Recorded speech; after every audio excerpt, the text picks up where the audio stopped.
Para continuar con el Seminario Estratégico de Administración Municipal con alcaldes, daremos inicio al panel que hemos denominado Marco Normativo y Legislativo, en el que contaremos con la participación del doctor Pedro Torres Estrada. Él es profesor investigador de la Escuela de Gobierno y Transformación Pública, que nos va a platicar el caso La Reelección. Por favor, Pedro, si gusta usted comenzar, adelante. Una presentación, sí. Gracias. El control, un segundo, por favor. ¿Nos pueden checar el control? Es que aquí está, no sé si se me hace que se le iba así. ¿Ahí se escucha? Bueno, sí se escucha, ¿verdad? Pues muy buenos días. Para mí es un gusto estar esta mañana aquí reflexionando sobre algunos de los temas y cuando me pidieron que hablara sobre las políticas públicas dentro del marco constitucional o este nuevo marco constitucional mexicano, pues empecé a pensar cómo podía yo hacerle para efecto de traer una aplicatividad de lo que la Constitución le puede dar a los alcaldes, a los servidores públicos que están en funciones. Me dio mucho gusto escuchar la participación del ponente, del profesor Fajardo, porque mucho de lo que van a ver aquí en esta primera etapa de la presentación tiene mucho que ver con los principios constitucionales, con los derechos constitucionales, y es en gran medida lo que él reflexionaba también. Decía Ortega y Gasset que los hombres sostienen a los principios y las creencias sostienen a los hombres. Y es en ese sentido donde los principios constitucionales van a ser el principal referente de los tomadores de decisiones en las alcaldías, en el caso mexicano, y también de algunos de los puestos claves de la administración pública. La que sigue, por favor, si nos pueden ayudar. Bueno, pues quisiera yo empezarles a hablar sobre el papel de la Constitución. La Constitución anteriormente decía algún presidente mexicano que tenía que ser como un traje de luces, que nomás tenía que sacarse los días de fiesta. Es decir, la Constitución se veía más como un texto político, un texto a seguir, pero no era un texto directamente aplicable. Es entonces cuando verdaderamente viene un cambio en la dinámica de la aplicación de la Constitución, principalmente en la última parte del siglo XX, y es ahí donde vamos a encontrar que la Constitución empieza a ser directamente aplicable, no solamente por los legisladores, por los jueces, pero también cada vez y con mucha intensidad por los que diseñan e implementan política pública. Y es aquí donde yo quisiera crear este vínculo entre lo que es el derecho y la política pública. Normalmente se hablaba que la Constitución era la que tenía que informar el diseño de la política pública, pero cuando uno va y platica con los alumnos que están estudiando su maestría o su posgrado en política pública, empiezan a diseñar la misma y les pregunta a uno, bueno, ¿y esa cómo vas a aplicar tu política pública? ¿Qué derecho fundamental o qué principio vas a darle vida dentro de tu planteamiento como administrador público? Y normalmente tienen muy buena técnica, pero no necesariamente saben aplicarla a lo que viene siendo el principio o el derecho que le van a dar vida con la política pública. Toda política pública va a dar vida, por ejemplo, al derecho a la vivienda, el derecho a la seguridad pública, el derecho a una vida con un medio ambiente adecuado.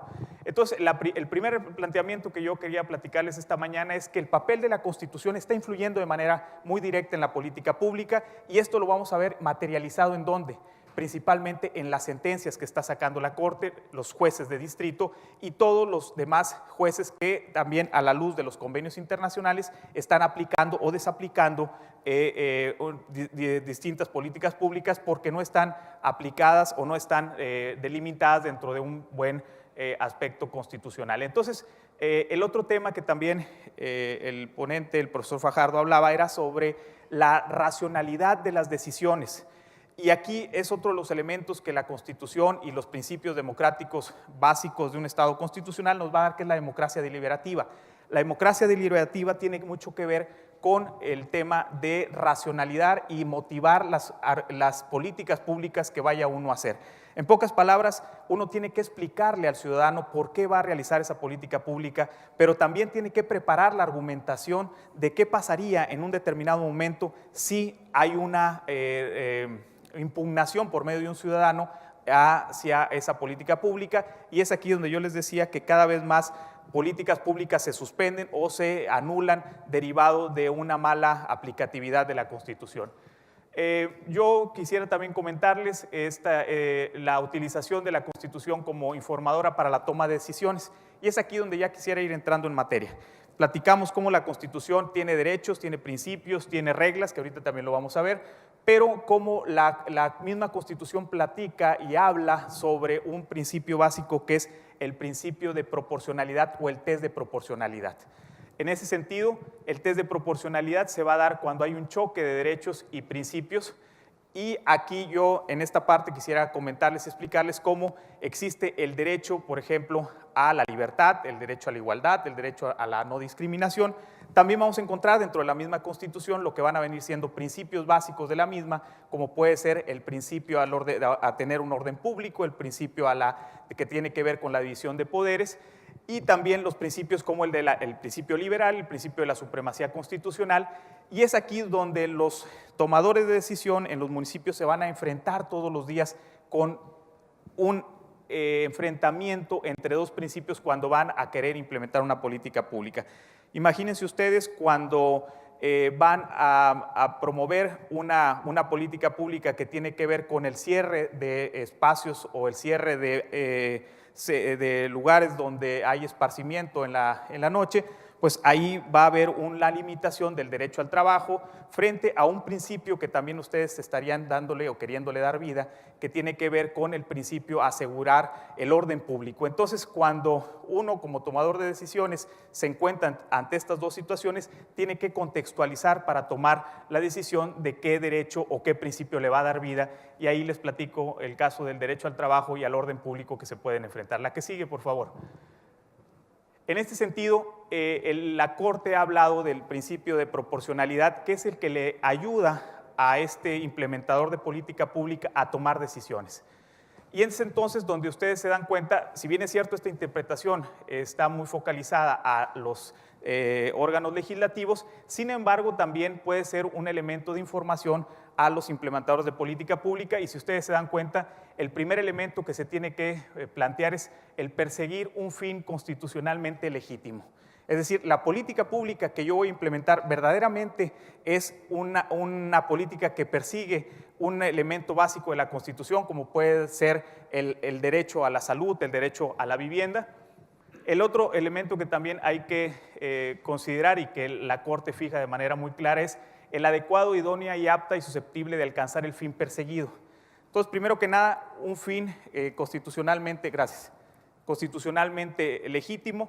La otra cuestión que ustedes tendrán que revisar es si ese elemento legítimo, para yo cumplir lo que es el fin que yo voy a procurar, verdaderamente con lo que la política que yo voy a plantear es la idónea y es la apta para realizarlo. Y aquí yo quisiera entrar a un ejemplo.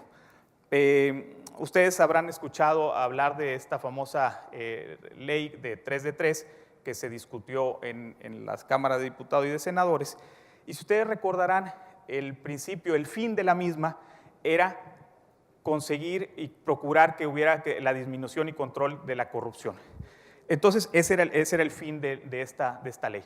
Si ustedes se dan cuenta, el planteamiento como lo hacen es por medio, y un primer elemento que plantean es que todos los ciudadanos que regularan y que pudieran entrar a tener un trato de licitaciones con el gobierno, tendría que transparentar y publicitar toda la información y todos los posibles conflictos de interés, tanto fiscal como patrimonial y de intereses que tuviera. Entonces, si se dan cuenta, esa medida, pues en gran forma, pues no es la idónea, porque hay otros formatos más sencillos de poder entrar a controlar y a buscar ese fin, que sería controlar la corrupción. El otro elemento también que establece la Corte es la situación de que sea necesaria la medida, es decir, que sea suficiente para lograr dicha finalidad, de tal forma que no implique una carga desmedida, excesiva o justificada para el gobernado. Y es aquí bien importante, donde ustedes tienen que verificar si lo que ustedes quieren realizar no es una intervención desproporcionada. Imagínense ustedes que exista un lugar donde se quiera cerrar los centros de esparcimiento a las 9 de la noche y que pudieran decir ustedes, bueno, pues esa intervención puede ser desmedida porque en verdad los problemas de inseguridad, los problemas de accidentes, pues no son lo suficientemente grandes para que esta medida se pueda implementar, por lo tanto pudiera ser en gran medida desproporcionada. Y por último, plantear que está justificada en razones constitucionales, es decir, que la política pública que ustedes vayan a realizar verdaderamente pues no vaya a estar pues no alineada a los principios que establece la Constitución. Entonces, aquí yo les planteé algunos de los principios que creo que son muy importantes, que todo tomador de decisiones traiga en el momento de tomar la decisión. Anteriormente, el profesor Fajardo nos hablaba de cómo se tiene que tener ciertos principios y elementos que informen esta toma de decisiones, y el primero que establece la Corte y este test de proporcionalidad que fijan principalmente los ministros de la Corte, y es un elemento que han utilizado mucho las Cortes como la colombiana o la alemana, tiene que ver con el principio de idoneidad, y que es cuando se afecta un derecho por parte de la administración o a través de una política pública, se tiene que buscar lograr un fin constitucionalmente legítimo, y para la realización del fin puede estar disponible un medio, varios medios o ningún medio. Y eso se tendrá que empezar a definir en el proceso de la política pública. El proceso de selección del medio no siempre resulta ser un solo sentido y lineal. Puede requerirse una correlación del fin con el medio y viceversa, siempre y cuando la norma lo permita y otorgue ese marco de movimiento. Fíjense ustedes aquí lo importante de tener el fin legislativo y el medio idóneo. Es un primer elemento que se tendrá que considerar. ¿Cuál es el fin que yo quiero y cuáles son los posibles escenarios para yo llegar a ese fin? Entonces, cuando una ley o una política pública llega con los ministros de la Corte, una de las reflexiones bajo este test de proporcionalidad que se fija, lo primero que hacen, ¿cuál era el fin que perseguía o el legislador o el diseñador de la política pública y cuál fue el medio? Si el medio fue el idóneo o si el medio fue desproporcionado. Y es entonces ustedes que tienen que tener bien claro si verdaderamente ese medio que ustedes quieren utilizar es un medio que agrega y sobre todo va alineado al fin que se planteaba. El otro principio que revisa la Corte cuando le plantean una inconstitucionalidad de una ley o una política pública tiene que ver con el principio de necesidad. Y aquí, fíjense bien importante, es identificar si la acción del gobierno o la política pública es necesaria y no hay otra que sea menos invasiva. Es decir, que por lo que se está optando sea eminentemente necesaria. Otro de los elementos que ustedes tienen que revisar. Si la política pública no es necesaria y porque voy a afectar ciertos principios y ciertos derechos de la persona. Y en ese sentido, y les regreso al ejemplo que les decía de la 3 de 3, pues la 3 de 3 cuando dice vamos a pedir que todos los que reciben un recurso del gobierno presenten esta declaración. Al final existen, y así lo plantea en las reflexiones de las observaciones que se hacen del Ejecutivo en el Congreso de la Unión, existen otros mecanismos que no son tan invasivos a los derechos básicos como puede ser el principio a la intimidad de toda persona que, por ejemplo, un becario, que, por ejemplo, un beneficiario de Procampo tenga que hacer toda esta presentación y esta afectación a su derecho a la intimidad. Entonces, primer elemento, idoneidad. La medida que voy a plantear, vamos a llegar al fin que plantea constitucionalmente. El segundo es el principio de necesidad y el último es el principio de proporcionalidad. Todos los días cuando se toma decisiones se van a enfrentar y van a tener dos problemas. A ver, aquí hay unas personas que les vamos a afectar el derecho de tránsito frente a otras personas que les vamos a asegurar el derecho a que tengan un medio ambiente adecuado. Y este fue el planteamiento que se hizo en el Distrito Federal cuando la famosa ley del hoy no circula. Uno de los principales planteamientos que se hacía era cómo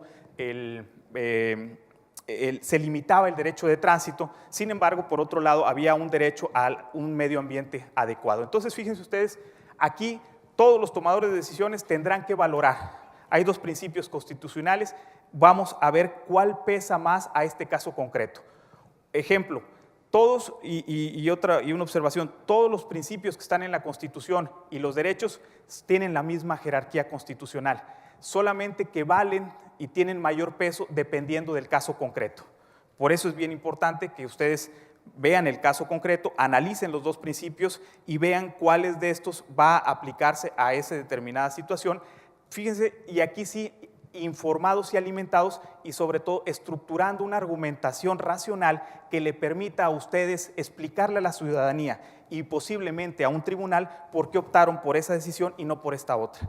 Porque al final, si ustedes no tienen esa racionalidad en la toma de decisiones, se puede caer la legitimidad que ustedes tengan ante el ciudadano, pero también la legalidad de su acto frente a un tribunal. Entonces, estos serían los elementos que yo quería hablarles antes de entrar al tema de la reelección de alcaldes, sobre todo como un elemento que la Constitución da para la toma de decisiones y que es bien importante que ustedes lo tengan también en mente, porque cada vez más los tribunales están resolviendo, la ciudad cada vez más está yendo, la sociedad, los ciudadanos cada vez están yendo a los tribunales de manera más intensa y también un elemento importante, cada vez la política pública se ve sometida a la variable jurídica que anteriormente y sobre todo en México no era muy reconocida o no era muy estudiada. Y fíjense también, quisiera comentarles, en Estados Unidos este tema se ha abordado mucho, el papel que tienen los tribunales en la política pública. En México se ha estudiado poco por una sencilla razón, porque los tribunales no impactaban de manera tan intensa como ya lo empiezan a hacer en la política pública mexicana. Ejemplos, pues el tema de despidos, ejemplos, algunas políticas públicas que por la violación de un posible derecho suspenden, y todo eso pues en gran medida también les va a ustedes a impactar en su día a día como pues prestadores de servicios y como gobierno municipal. En esta última parte yo quería hablarles sobre la reelección de los alcaldes. Esta reelección pues, viene de una etapa histórica de México donde en la Constitución del 17 la reelección de los alcaldes ni siquiera estaba pues, como una de las principios constitucionales que se reflexionaran, sino la reelección era para el presidente de la República. Sin embargo, en los años 30 se dice que hay que quitar la reelección porque estaba creando una tensión muy importante entre todos aquellos generales y a todos aquellos hombres que salen de la revolución y que se estaban perpetuando en el poder. Y es entonces cuando la fórmula que se emite es esta posibilidad de control del poder en el sentido de que se fueran renovando y que no existiera la posibilidad de una reelección, y tenían una frase muy característica de que decían que el que ya bailó que se siente. Es decir, el que ya estuvo un tiempo, pues tiene que salirse y viene el otro y viene el otro. Entonces el sistema en gran medida se iba oxigenando, pero eso pues ya nos dimos cuenta la problemática y también el cúmulo de problemas que trajo sobre todo en la mejora de los servicios públicos y también en la consecución de buenas políticas públicas. Y entonces cuando yo decía, bueno, ¿cómo voy a enlazar el problema de la reelección con la política pública? Yo recuerdo uno de los instrumentos que están en la mayor parte de los estados de la República como un mecanismo para que los presidentes municipales que quieran reelegirse pues tengan pues un marco de referencia también la ciudadanía. La ciudadanía debe estar muy bien informada de lo que está sucediendo para tener un criterio racional, nuevamente el elemento racional, para tomar una decisión informada. Y es entonces cuando la transparencia y la rendición de cuentas tiene que ser un principio básico del elemento para que la ciudadanía pueda tomar esta decisión. ¿Y dónde creo yo y cuál es el instrumento que tienen al día de hoy los municipios para hacer viva esta posibilidad? Me refiero al Plan Municipal de Desarrollo. El Plan Municipal de Desarrollo, si lo contrastamos con un gobierno parlamentario, pues sería lo equivalente al plan de gobierno, y es allí donde verdaderamente tiene que estar establecido todo el compromiso de campaña, debe estar establecido todo lo que el presidente y sus regidores fueron recogiendo a lo largo de la misma, pero también a lo largo de la conformación de ese mismo plan. Y ese plan tiene que ser la hoja de ruta de trabajo y también tiene que ser la hoja de ruta de la racionalización de la oposición. Es decir, yo como gobierno me obligo a estas actividades que tengo que realizar y lo lógico sería, como así es en los sistemas parlamentarios, independientemente que pueda haber debate, no solamente por el plan, sino por otras situaciones de coyuntura, pero lo importante es que la oposición política se haga sobre el plan de desarrollo municipal, que sea el elemento racional de la misma oposición. Y es aquí también donde es bien importante que los actuales funcionarios o los presidentes municipales pues tengan la posibilidad de ir manteniendo una vinculación entre lo que están haciendo y lo que están cumpliendo, pero creo yo que lo importante de esto es que el plan municipal de desarrollo sea esa hoja de ruta y que también sea la hoja de ruta para informar a la ciudadanía de cómo van en sus indicadores. Les platico muy rápidamente el caso de Nuevo León, que algunos de los aquí presentes conocen muy bien, y tiene que ver cómo en Nuevo León, en este primer diseño que se está corriendo por primera vez en estos gobiernos municipales y sus administraciones, que tiene que ver con lo siguiente: el plan municipal de desarrollo se realiza y se aprueba, como todos saben, por el ayuntamiento, por los regidores, pero también el que le da seguimiento al mismo lo realiza la primera minoría. Es decir, que el regidor de oposición que tuvo mayor votación es el que tiene como presidente la comisión de seguimiento al plan municipal. También se crea en la figura de la ley orgánica, lo que anteriormente era ley orgánica, hoy ley de gobierno, se crea una figura muy importante que es el funcionario el funcionario dentro de la administración municipal, dentro del gobierno municipal, que le va a dar vida y que le va a dar operatividad a este plan. También hay que decir que se establecen por obligación de esta misma ley que tiene que tener indicadores de desempeño, lo cual hace más visible que lo que realice el presidente municipal y su administración pues pueda ser monitoreado no solamente por los regidores, sino también por la ciudadanía. Y en pocas palabras también es bien importante que esta actividad que llevan los gobiernos municipales sea también pues presentada y señalada en los informes de gobierno municipales. En sí, el informe de un presidente municipal no tiene que ser sobre lo que se le ocurra o no tiene que ser un discurso político, sino el informe de gobierno tiene que ser eso, un informe sobre lo que hizo, pero ¿basado en qué? Tiene que estar basado en el plan municipal de desarrollo. Creo yo que si logramos que este eje de seguimiento para las políticas públicas del municipio, su transparencia ante el ciudadano, va a darle una mayor posibilidad de reelección a aquellos que quieran plantear la misma, porque de lo contrario pues se va a someter a una serie de grillas internas entre partido y esto va a ocasionar una tensión muy importante entre el partido y el alcalde. Creo que el mayor poder que puede tener un alcalde al día de hoy que se quiera reelegir es utilizar este mecanismo, que es el Plan Municipal de Desarrollo, como un elemento que le vaya a ayudar a transparentar lo que está haciendo y como un elemento que le permita diferenciarse de sus posibles oponentes.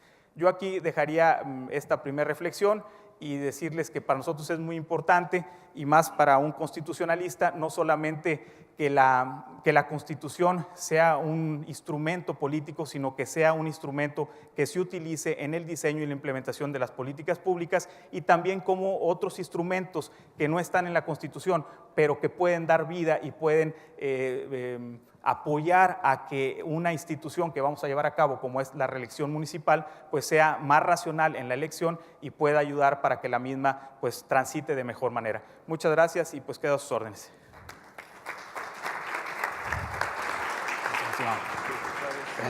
Gracias, doctor Pedro. Al finalizar nuestro segundo exponente, daremos el espacio para preguntas y respuestas de los participantes virtuales o presenciales. A continuación, le doy la palabra al señor Rubén Fernández, director de Iniciativa Local SC, que nos va a compartir el tema Reglamento Municipal y Competitividad. Gracias, Rubén.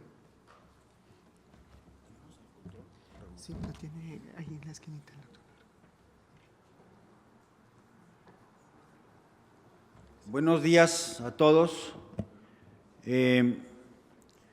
No sé por qué razón el seminario está diseñado como está diseñado. No sé si es una casualidad o que quienes hemos trabajado en el diseño de encuentros de este tipo siempre los diseñamos igual, pero hoy me llamó la atención particularmente que el seminario está construido para hablar de cuestiones más estructurales primero y más coyunturales al final. Al principio del seminario estamos discutiendo cosas que solamente pueden estar en manos de funcionarios electos. Habló Fajardo del gobierno, nosotros estamos hablando de la parte reglamentaria y de la parte legal, temas que no pueden ser delegados, transferidos, concesionados. Y al final del seminario vamos a hablar de servicios públicos, obra, que puede ser delegada, concesionada, puesta en manos de particulares, que se rige por criterios de mercado. Estos temas son solo para los electos. ¿Y por qué llamo la atención al respecto? Porque ustedes, alcaldes, alcaldesas, regidores, no fueron electos para los temas de coyuntura. Pues para eso me apunto yo también. Si el tema es tapar baches, recoger basura, repartir despensas, hacer algunos programas ahí, pues eso lo hace cualquiera. Es más, yo no necesito conocer un municipio concreto para dedicarme a eso. Dame dinero, contrato un buen ingeniero y me cae que tapo los baches. Para lo que no puedo yo sustituirlos es para gobernar, porque yo no conozco la realidad de Lampazos, Nuevo León. No sé ni dónde está, ni a qué viene la cultura, la historia, las tradiciones, el lenguaje, las prioridades, los dolores y las aspiraciones de ese pueblo. Entonces, pues, termino esta introducción para decir, este seminario está construido, supongo que deliberadamente, para hablar primero de las cosas que son indelegables, que son propias de los gobernantes, y luego hablamos de las cosas que puede hacer cualquier otro. Y aquí quiero yo hacer una pregunta que hacía Fajardo también, la pregunta central, que es, ¿cómo quieres ser recordado?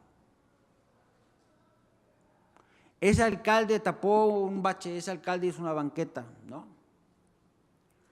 Ese alcalde construyó un mercado, como si lo hubiera construido él.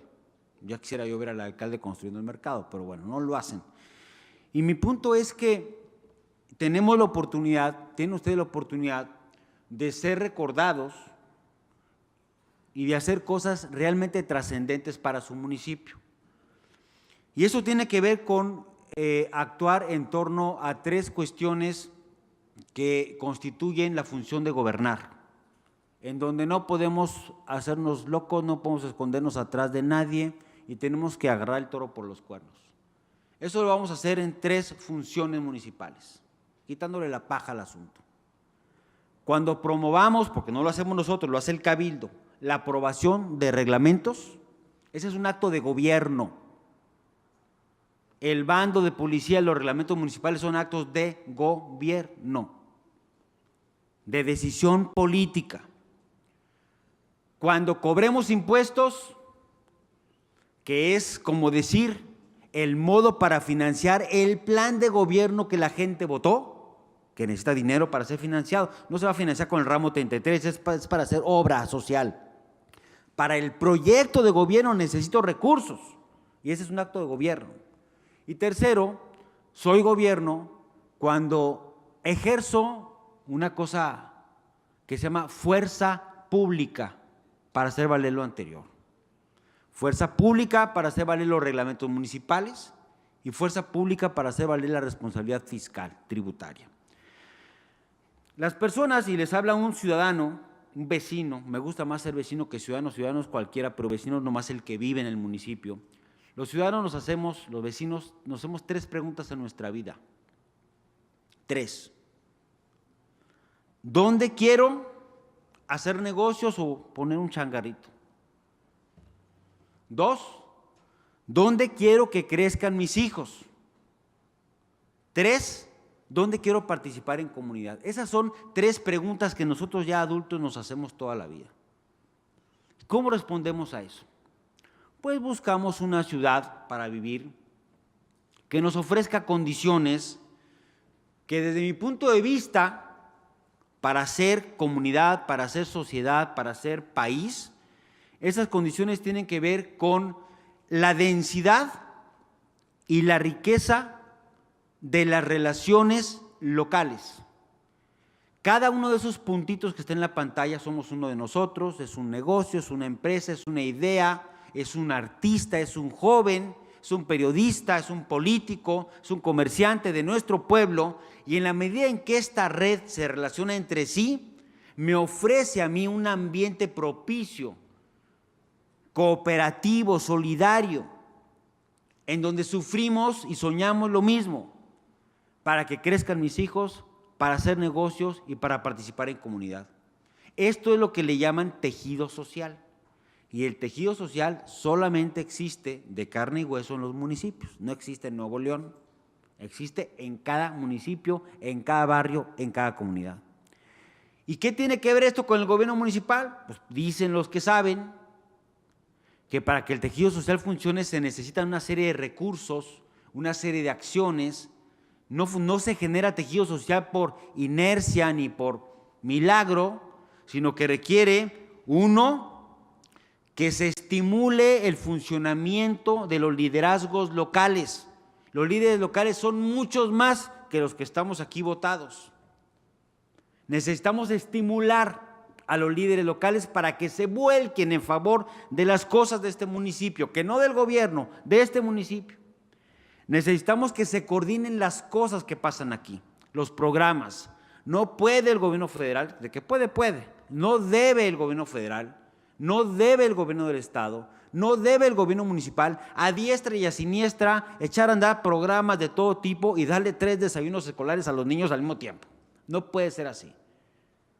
Nosotros tenemos la legitimidad necesaria para conducir el proceso de coordinación de todos los órdenes de gobierno en lo que pasa en el municipio. Necesitamos una estrategia de corte territorial, que no sectorial. La agenda del municipio no es la agenda de la educación, la agenda de la salud, la agenda del medio ambiente, es la agenda del territorio, en torno al cual tenemos salud, tenemos medio ambiente, tenemos educación y tenemos lo que ustedes quieran. Es una agenda de carácter territorial, no aérea.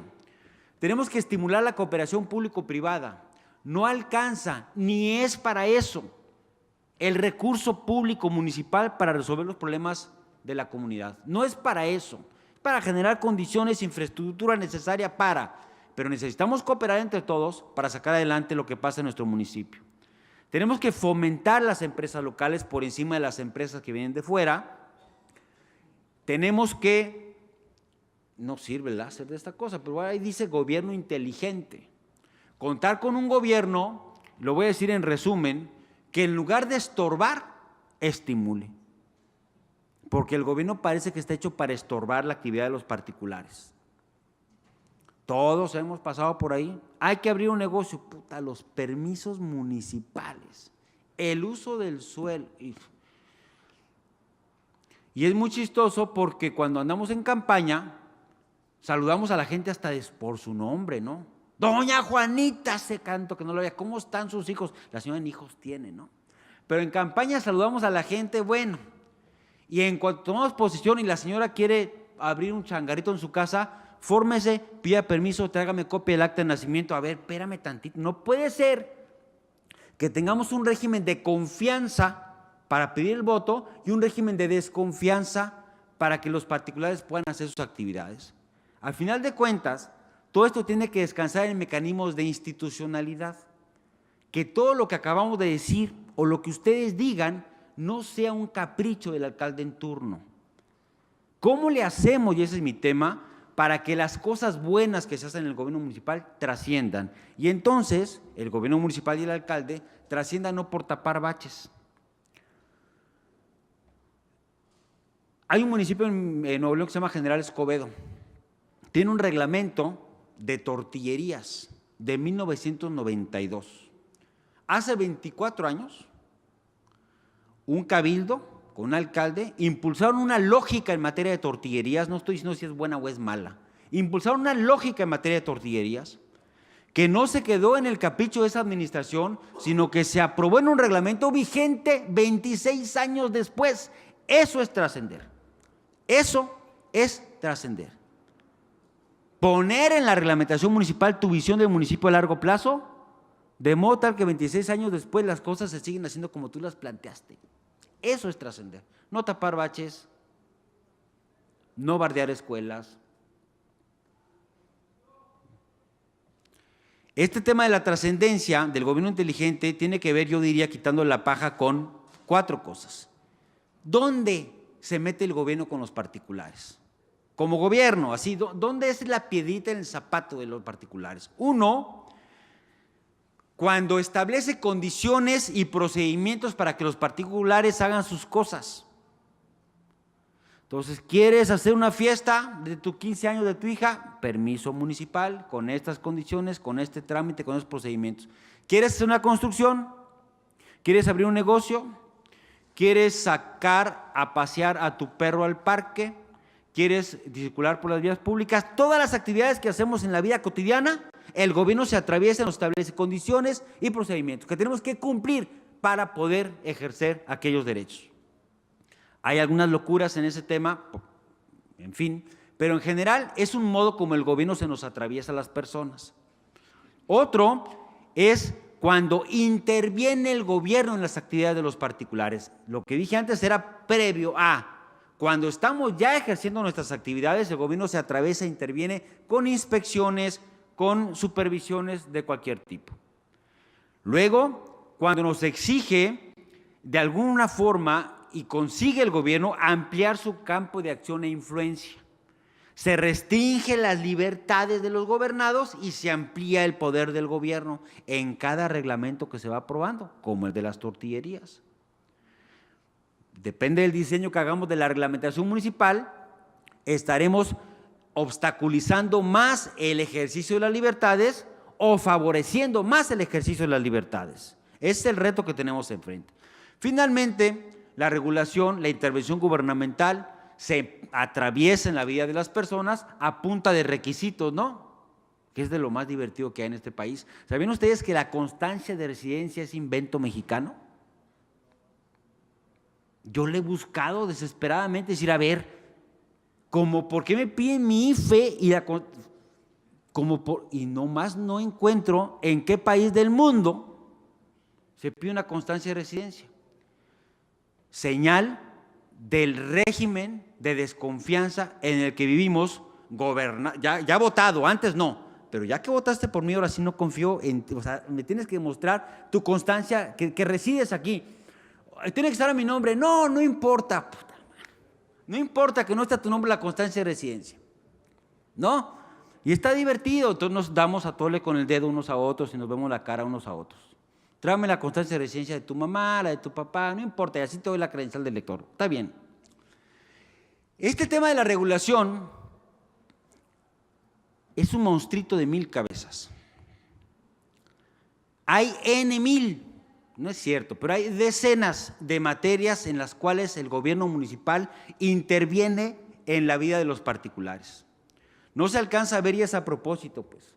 Pero dice arriba a la izquierda temas en materia de desarrollo económico, en materia de actividades comerciales, en materia de alcoholes, de comercio ambulante, espectáculos públicos, mercados, ejercicio de la prostitución, legislación en materia de medio ambiente, desarrollo social, participación, equidad de género, asistencia, servicios públicos, transporte, panteones, residuos sólidos, áreas verdes, alumbrado público, agua potable, alcantarillado. No le voy a seguir. Yo tengo detectadas como 80 materias en las cuales hay reglamentos municipales de chile, dulce y manteca. Modos, o sea, de intervenir en la vida de la gente. Pero como son tantos reglamentos, yo le pregunté, para mí el récord es Tijuana, tiene más de 100 reglamentos municipales. Y un día le pregunté al jurídico del ayuntamiento, oye, dime 10, dime 20 reglamentos de los 100, ¿no? Pues no se acordaba. Digo, ¿cómo quieres que los vecinos tengan presentes los reglamentos que tienen que cumplir? Entonces, una de dos, o no se cumple la reglamentación municipal, o tenemos corrupción, impunidad, y bueno, un estado de cosas en el cual nos hacemos locos unos a otros con que vamos a cumplir con la reglamentación. Esta reglamentación municipal, en una muestra de casi 2,000 reglamentos de todo el país, tienen más o menos este grado de lo que yo le llamo obsolescencia. ¿Qué tan viejos están los reglamentos municipales? Tomando en cuenta 2 criterios. Primero, de hecho 3 criterios. Reglamentos municipales de antes de 1982. En esta muestra hay 16, nomás que no pinta y no los puse. Hay 16 reglamentos en esta muestra de antes del 82. ¿Por qué el 82? Porque en el 82 hubo una reforma importante a nivel municipal, y entonces los reglamentos de antes de 82, después de 82 deberían ser cosas distintas, y todavía tenemos municipios con reglamentos de antes del 82. El municipio de fotógrafos, el reglamento de fotógrafos, el reglamento de músicos y grupos, tríos en la calle, ¿no? Y de ahí para adelante. Luego tenemos otro grupo, que son los que yo le llamo de obsolescencia alta, reglamentos aprobados entre el 82 y el 99. Como este que les decía, el de tortillerías de General Escobedo. Son reglamentos de alta obsolescencia porque en 1999 hubo reformas constitucionales profundas en materia municipal. Ya se reconoce al municipio, al ayuntamiento, como un orden de gobierno, no como una agencia administrativa, digamos, y la reglamentación es otra cosa a partir de entonces. Pero traemos en esta muestra de 2,000, pues un 20% ahí todavía que cree que analiza el municipio de la perspectiva equivocada. Luego tenemos reglamentos del 2000 a 2010, el grueso, con un grado de obsolescencia media. ¿Por qué? Porque en este tiempo se han atravesado muchas cosas que no están reflejadas en la reglamentación municipal. Transparencia, equidad, derechos humanos, un montón de cosas nuevas que no están reflejadas en la realidad municipal. Y finalmente, reglamentos de baja obsolescencia. ¿Por qué les llamo yo de baja obsolescencia? Porque en general me he topado en el análisis de los reglamentos municipales que aprueban los cabildos, que son las huellas que dejan los alcaldes, huellas. Me he topado con que son reglamentos diseñados para resolver la problemática que traemos en el gobierno ahorita. Entonces son para el pasado, no son para el futuro. Yo no tengo presente algún reglamento municipal, por ejemplo, que esté tocando el tema de la obesidad infantil, de la disminución de la brecha digital, del acoso escolar, ¿no? Y de los temas que se vienen adelante que no sabemos cuáles son y no hay mecanismos para estar gobernando hacia adelante, como lo hizo aquel alcalde hace 26 años que dijo, las tortillerías van a ser como yo diga, y ese señor ya murió y 26 años después las tortillerías son como él dijo, en una propuesta de trascendencia. ¿Cuál es aquí la discusión? El marco reglamentario municipal, la reglamentación municipal, puede actuar del lado izquierdo de la flecha como un obstáculo para el desarrollo. Tráeme todas las copias habidas y por haber para que puedas abrir un negocio. Pero la reglamentación municipal también puede estar cargado del lado derecho de la flecha, del lado verde. Y la reglamentación puede ser un estímulo para el desarrollo. Reglamentación que no solo estorba, decía, que deja de estorbar y se convierte en un estímulo y algo que empuja que las cosas sucedan. Que sucedan en lo cultural, en lo ambiental, en lo social, en lo comunitario, en lo económico, en lo político, que sucedan las cosas y se mueva la actividad en este municipio. Normalmente, cuando ustedes hacen campaña, y cuando hacen su plan de desarrollo, más o menos le tiran, pues ahí en medio, ¿no? A veces se avientan hasta el otro lado y decir que este va a ser el mejor municipio, la mejor ciudad para vivir y nunca nadie se le va a comparar a mi trienio. Nunca, por fin llegó la hora, ¿no? Sin embargo, la verdad, es esta. Los reglamentos municipales están echados para atrás. Son un lastre. Una de dos. O lo que dijiste fue pura demagogia, o te vas a dedicar a incumplir la ley. Porque para que tu municipio sea el mejor lugar para vivir, con esos reglamentos así, no se puede, no es compatible. Porque vas a tener que seguir interviniendo en la vida de la gente, exigiéndole la copia del acta de nacimiento de la abuelita para abrir un negocio. Y eso no es compatible con el mejor lugar para vivir. Entonces, o dejas de pedir el requisito que esté en la ley, y entonces empiezas a violar la ley, o lo que yo digo es que por lo menos te avientas el tiro de alinear la reglamentación municipal al discurso, por lo menos. Si haces eso, entonces no solamente estás siendo congruente y estás haciendo cosas hoy, estás trascendiendo de a de veras, en algo que yo le denomino un compromiso político mínimo, o sea, mínimamente ser congruente. ¿Quieres un poquito más? Aviéntate el tiro hasta acá. ¿No? En un compromiso a largo plazo. ¿Cuesta? Claro que cuesta. ¿Es desgastante? Sí. ¿Hay intereses? Sí, por supuesto. ¿Los ambulantes te van a aplaudir? No. ¿La burocracia te va a aplaudir? No. Pero alguien, como aquel alcalde de General Escobedo, alguien tiene que aventarse algunos rounds en este tema. Todos, no a lo mejor, pero algunos. Y empezar a hacer cosas para el futuro del municipio, no para el presente, para el futuro del municipio. Esto lo recomienda todo mundo. Tener reglamentación municipal que estimule el desarrollo, lo recomienda la OCDE, el CIDE, el Banco Mundial, la Comisión Federal de Mejora Regulatoria, SIDAC, Instituto Mexicano para la Competitividad. Todo el mundo dice, señores, por favor, está divertidísimo la tapada de baches. Y las fotos cortando el listón de las calles pavimentadas, divertido, está lindo pues, pero gobiernen por favor. Necesitamos gobiernos en el país. Yo me callo diciendo lo siguiente, a modo de resumen. 1, el desarrollo local es mucho más que el desarrollo económico. Favorecer la apertura de empresas con sistema de apertura rápida de empresas, que es una ventanilla única, pero adentro sigue siendo un relajo, en donde no hemos ajustado la reglamentación, no estamos haciendo nada más que por encimita. Eso se cae el día que cambie la administración municipal. Pero si reglamentamos el esfuerzo, no se cae. Pregunten al reglamento de tortillerías que tiene 26 años. 2, la simplificación administrativa, nomás la mejorita por encima, digamos, es insuficiente y puede ser ilegal. Yo traigo ahorita un debate ahí con un alcalde que se aventó el tiro de simplificar, de condonar recargos con tal de que se regularizaran los permisionarios de cerveza. Y le pregunté, oye, alcalde, ¿y con fundamento en qué tú condonas? Yo soy el alcalde así, vamos a ver si es cierto, y ya estamos en la Procuraduría. Porque dispuso recursos públicos que no son suyos, para un fin bueno. Claro que está muy bien regularizar a los permisionarios de la venta de cerveza, pero el señor está cometiendo un delito. Una simplificación administrativa que es insuficiente porque es provisional, pero además puede ser ilegal. 3, el cumplimiento del plan de desarrollo está sujeto al lastre contenido en reglamentos obsoletos.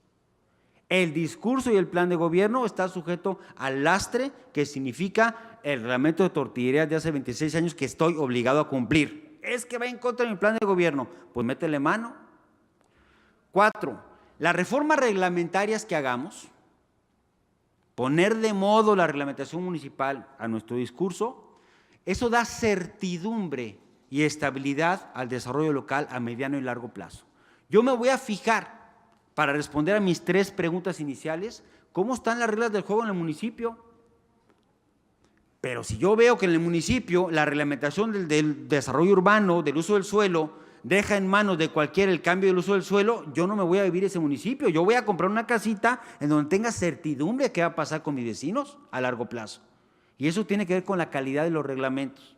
Finalmente, en mi experiencia, es más fácil construir un andamiaje reglamentario nuevo que arreglar el existente. Es más fácil hacer la reglamentación municipal de Tijuana nueva que arreglar los 100 reglamentos que traen por ahí. Termino recomendándoles a ustedes la reflexión que ya se ha venido haciendo en esta mañana. ¿Qué huella quieres dejar en tu municipio? ¿Para qué fuimos electos? Y cómo evaluar desde la perspectiva de cada uno de esos municipios si la reglamentación municipal sirve así como está para todo lo que yo vine diciendo que la gente aprobó a punta de votos. ¿Le sirve al municipio a futuro o ya es hora de que, como aquel alcalde de las tortillerías, dejemos una huella trascendente para nuestros hijos y para las generaciones que vienen? Estoy a sus órdenes para cualquier pregunta que se ofrezca a este respecto. Muchas gracias por su atención.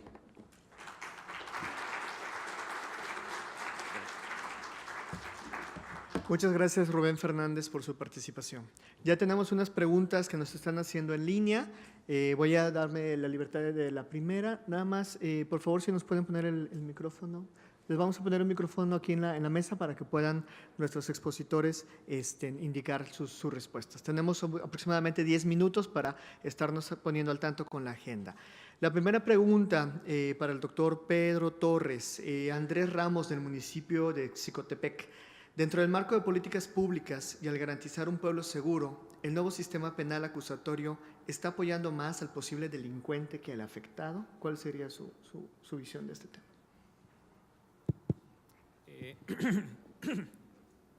Pues el nuevo sistema de justicia penal lo que hace es cuidar ciertos derechos que están establecidos en la Constitución, como el tema de la presunción de inocencia. Uno de los problemas que se han visto con la incorporación del nuevo sistema de justicia penal es la percepción de impunidad. Lo que pasa es que el nuevo sistema de justicia penal establece ciertos mecanismos para que el ciudadano no vaya en todos los casos a la cárcel. Es decir, mecanismos de medidas cautelares como que vaya a firmar, también prever que no se castigue la pobreza, porque anteriormente quien tenía para pagar una fianza pues era el que salía y el que no iba a la cárcel. Entonces, sí hay que ser muy cuidadosos en ese tema. El nuevo sistema de justicia penal procura la creación de un tejido que pueda no ser tan duro como lo que se tenía en el sistema mixto, porque el sistema mixto lo que procuraba es que el mayor número de personas fueran a procedimientos y fueran a la cárcel. Entonces, sí hay que cuidar y tener muy claro esa situación, que el hecho de que muchos de los imputados que no estén en la cárcel, que no son a veces delitos tan graves, pues eso no necesariamente es impunidad. Sin embargo, la sociedad cuando los ve en la calle, pues piensa que están libres y que eso generó impunidad. Entonces, un primer elemento. Sí hay que decir, y aquí tratándose de un foro municipal, el gran reto que tienen los presidentes municipales en la capacitación y mejoración de las necesidades y de los requerimientos que tienen los policías municipales, principalmente en un elemento bien importante, la puesta a disposición de los detenidos. Porque cuando la puesta a disposición de los detenidos no está bien realizada de acuerdo a lo que le pide el fiscal, se nos pueden caer esas detenciones. Y es entonces cuando sí se genera impunidad. Pero es un problema que se tiene que cuidar principalmente con buenas actas, buenos protocolos, buenos procedimientos y sobre todo con buena comunicación entre la Policía Municipal y la Fiscalía o Procuraduría, dependiendo del caso. En pocas palabras, yo creo que en este tema hay que ser muy cuidadosos con la capacitación de las policías municipales, con la figura de los primeros respondientes. Acuérdense ustedes que el 90% de los delitos que se cometen, el primero que llega es la Policía Municipal. Entonces tenemos que tener policías municipales muy bien preparadas, muy bien cuidadas, y sobre todo policías municipales que tengan el equipamiento y que tengan las herramientas para hacer en determinados casos levantamientos de evidencias y que no se rompa la cadena de custodia, porque si se rompe la cadena de custodia, esa prueba no vale. Y es entonces cuando se genera impunidad. Cuando llega ante el juez y llega uno con el machete o con lo que traigan envuelto en periódico, ustedes saben, el periódico es lo peor para envolver una evidencia porque elimina lo que viene siendo las huellas dactilares. Entonces, ahí es donde tenemos que estar muy atentos, y si el eslabón municipal no está actualizado y no está verdaderamente formado, vamos a tener un problema de impunidad que en cierta medida o en gran medida va a pegar a la legitimidad de un sistema que creo yo que a todas luces es mejor que lo que ya teníamos. Gracias. Para Rubén Fernández, de Jesús Cervantes Díaz, hay una ausencia endémica de comunicación de los gobiernos municipales hacia las organizaciones de la sociedad civil, las asociaciones civiles, etcétera. Y los gobiernos parecen estar amenazados por las mismas. En este caso, pareciera que estamos ante una democracia participativa que es una quimera, que es como una ausencia de ello. Yo comentaría ahí un tema rápido. Creo que tenemos atravesado un tema que platicaba yo con Pedro tras bambalinas antes de iniciar esta intervención. El gobierno municipal mexicano, el ayuntamiento, tiene un problema de diseño. Nuestros regidores no son electos en forma directa y representan planillas de partidos políticos. Eso genera un vacío, digamos, de representación entre los vecinos y su autoridad. Yo creo que no lo creo, lo he visto en democracias normales, ¿no? Como la de Guatemala, la de Haití, la de Suecia, la de Tanzania, la de Bolivia, la de Estados Unidos. Democracias normales, los regidores son de elección popular directa y representan a los vecinos, no representan a los partidos políticos. Y eso genera un mecanismo de diálogo, digamos, entre la comunidad, los grupos organizados y el gobierno mucho más fluido, mucho más legítimo, mucho más cercano y representativo. Creo que diseñar otro tipo de soluciones, de parches para ver cómo favorecemos la relación entre los grupos sociales y la autoridad. Con este diseño, pues podemos inventarnos algunas recetillas, a ver cómo nos va, pero creo que en el fondo tenemos que volver a pensar el diseño del gobierno municipal. Perfecto, muchas gracias. La siguiente pregunta va para cualquiera de los dos, quien quiera tomar la palabra, de Alejandro Hernández Manso. ¿No es tiempo de impulsar una ley que obligue al gobernante en turno a dar continuidad a las políticas públicas establecidas? Yo creo que hay una sola forma, en mi perspectiva, de obligar a que eso suceda. Y eso va a pasar el día que yo como elector pueda controlar con mi credencial, con mi credencial para votar al gobernante. El día que yo pueda premiar y castigar, entonces voy a estar diciendo continuidad o no a las políticas públicas. De otra forma, siento que una ley que obligue a la continuidad de políticas, yo les diría, por ejemplo, que en Guanajuato los planes municipales de desarrollo son a 25 años por ley, pero cada gobierno trianual hace su programa de gobierno, ¿no? Entonces, sabemos darle la vuelta, pues somos hábiles para esas cosas. Mientras no toquemos el tema de fondo que tiene que ver con generar estímulos para que el gobernante tenga políticas públicas de largo plazo, y esos estímulos tienen que ver con el premio o el castigo que le dé el elector, no con otra cosa, en mi opinión. Sí. Yo le quisiera hablar desde mi experiencia y de la experiencia de Nuevo León. Yo tengo la suerte de ser consejero de una instancia que se creó en el Estado de Nuevo León que se llama Consejo Nuevo León. El Consejo Nuevo León es un consejo, yo le llamaría de Estado, porque están representados los tres poderes. Está representado el Ejecutivo, quien preside el Consejo. Fíjense ustedes, tiene unas características muy singulares. Está planteado como un consejo de una empresa, donde existe un presidente del Consejo, que es el gobernador. Está integrado por las tres rectores de las universidades más importantes del Estado. Está integrado por el presidente del tribunal, está integrado por el presidente del Congreso del Estado y posteriormente existimos 6 ciudadanos que estamos en cada una de las áreas pues monitoreando una situación que se estableció desde la ley. Y ahí es donde va la reflexión final. La ley estratégica, la ley de planeación estratégica para el Estado de Nuevo León fijó que este consejo va a hacer una planeación a 15 años, pero también la misma ley le establece que el gobernador tendrá que hacer su plan a 6 años porque no puede ir más allá. Entonces aquí ya hay un cierto blindaje desde el punto de vista normativo que permite que exista una planeación a 15 años y una planeación a 6 años y que en gran medida pueda haber una continuidad de la política pública. En cierta medida, este consejo lo que trata es que cuando se vaya a querer mover en un cambio de gobierno, se revisa periódicamente este plan estratégico a 15 años, pero cuando se quiera mover este plan que se tiene a 15 años, este consejo pueda tener la capacidad de emitir recomendaciones no solamente al interior del Congreso, sino también emite unas recomendaciones al Congreso que lo que hace es que en los presupuestos estatales se tiene que fijar que las partidas que vayan a la política pública tengan que estar alineadas a 2 aspectos, al plan estratégico y al plan sexenal. Entonces, es lo que hemos utilizado en Nuevo León. Les debo de reconocer que es una práctica que tiene poco tiempo. Se acaba de hacer por primera vez el plan estratégico a 15 años y bueno, este gobernador hizo ya su plan estratégico a 6 años y por primera vez en los próximos meses el Consejo va a emitir su recomendación sobre cómo fue el desarrollo y cómo se alinearon las políticas públicas del gobernador con este plan estratégico a 15 años. Es lo que se ha hecho por estos lares del país. Gracias. Aquí en vivo en la sala tenemos alguna pregunta. Por favor. Gracias, Rubén. Gracias. Adelante. Muy buenos días.